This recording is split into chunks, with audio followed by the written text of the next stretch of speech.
Yo, what is going on everyone? Welcome back for another video. We have new heroes again, new limited heroes. This one in the middle and this one on the left. And I forgot to talk about the two previous heroes we had. I'm gonna talk about them in this video, guys. But right before getting into the content, guys, remember that if you want to spend in the game, you have a link in the description to play the game through the Aptoide store and start getting some cash back. For example, if I want to take the biggest pack here for $100, this is what I am gonna get in cash back. 24 euros, yeah, because this is in euros. And if you're using the code Ducky, guys, like these, you are getting 5% extra cashback and you are supporting the channel. So thank you so much to everyone using the code. That said, let's discuss about the heroes. But right before, again, you need to know something, guys. Here you have in the rewards all the limited heroes we had since the beginning. It means one thing: it is diluted. The more the heroes you have, the harder it will be to snap the hero you want, right? So there is one way to acquire the hero of your choice, and this is by hitting the 1000 pools, which is very hard. But there is a way to do that for free, guys. You can save the coupons you are getting through the quest. You can save them from one event to another, right? So if you want to get one hero, do that. You are gonna need a lot of time, maybe 10 weeks, 10 weeks? 10 times the event, something like that. I think you can get something around 80 coupons every time you have the event. So today I have 91. So you need to wait like you have 2 events, 5 months, I guess.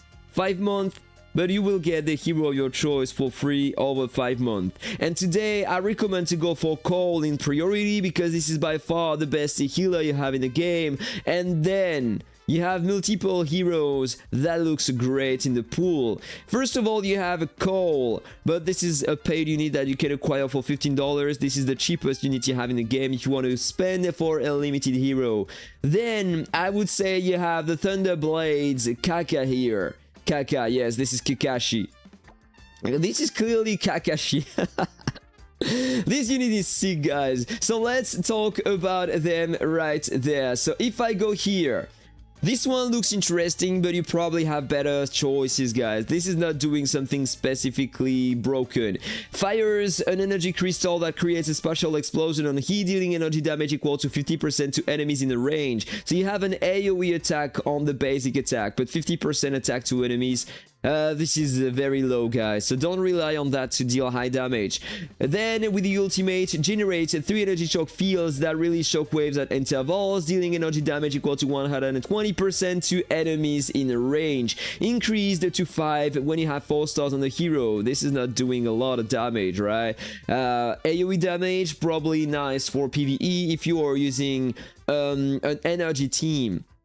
Another advice, guys: if you want to be efficient in the game, you need to focus on one element in priority, like the heroes of that element, the weapons of that element. The Titan, we don't care about the Titan because it doesn't have a real element. It does damage based on all your elemental damage sources, stuff like that. And then the buildings of that element. This is the rule number 1 in the game, and I decided to go with fire elements, right? So here, that guy is enhancing the Pulse Beam Tower. When you have the Pulse Beam Tower on the field, all defensive towers for 5 seconds are having more attack speed plus 120%. And the effect is buffed when you have a 5 stars plus 1 on the hero for 10 seconds instead of 5 seconds. So this is clearly for PvE, I would say, because the towers doesn't release a lot of damage in PvP, but it can help as well. Then you have this guy here, the Firepower King Jessie. It is a physical unit with a basic attack. It's gonna deal 50% attack as physical damage to enemies hit in front line. Then you have the ultimate, fires the suppressive fire zone, dealing physical damage equal to 50% attack to enemies within the area. And the damage are going to be increased at 4 stars, but it is not doing crazy things. And it is enhancing the ricocheting flywheel. Every time you cast a skill, a weapon skill, you're going to cast that skill directly. with 50% damage only if you have the first star, and at 6 stars the damage dealt by this extra ricocheting flywheel is increased to 100%. It doesn't look strong, to be honest. That hero sucks a lot. Previously we had this guy, the Frost Guardian Snow.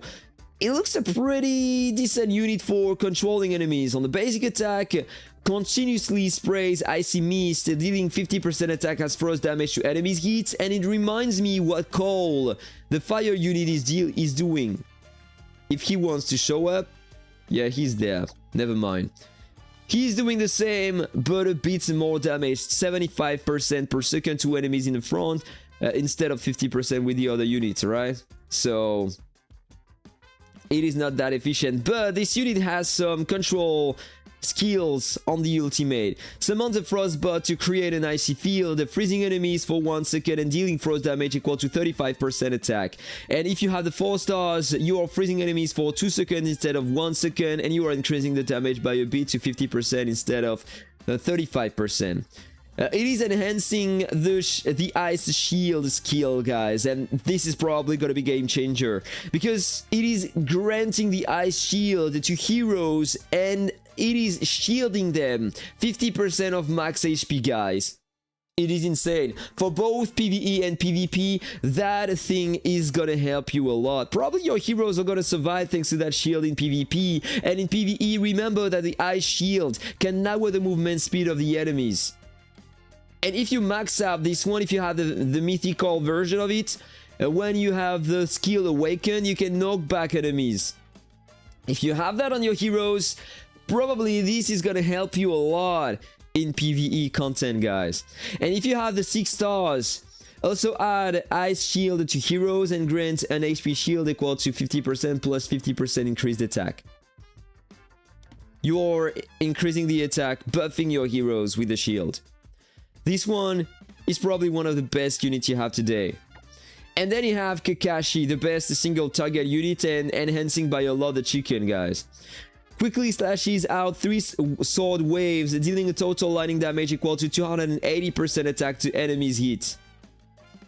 This is the best basic attack you have in the game. Single target. You're gonna deal a lot of damage to bosses with that unit. With the ultimate, dash and slash 5 times at extreme speed, dealing lightning damage equal to 120% attack to enemies within dash range. You are doing that 5 times. So 600% attack to damage to enemies in the range. That's an AoE attack. And if you have the 4 stars, slash count increased to 7. So more than 800% attack damage to enemies with that. The highest damage dealer unit you have in the game. And it is enhancing the chicken. The chicken are a bad skill, but with that, it's probably gonna release a lot more damage. All soldiers gain 30% attack speed, and max HP. Insane. And if you have the 6 stars, 50% attack speed, and max HP increase instead. That is sick, guys. So probably, theoretically, and based on the heroes I tried, if I had to rank up these heroes in top position, for the healer, for the support, you have this guy right there. It is buffing the resistance of your heroes and healing a lot. The best healer support you have in the game. In terms of control, you have this guy by far. Top tier hero. You can freeze enemies, deal pretty decent damage in AoE, and if you're using that skill, you have an insane thing on your hero. Very good unit. And then, in terms of pure damage, this guy is probably the top tier damage dealer you have in the game, paired with Cole, because he has a very nice coefficient on the ultimate as well in an AoE. So these are the best heroes you currently have in the game, according to me, guys. Let me know your thoughts about that in the comment below, guys. Have a nice day, take care, and see you in the next video. Bye bye.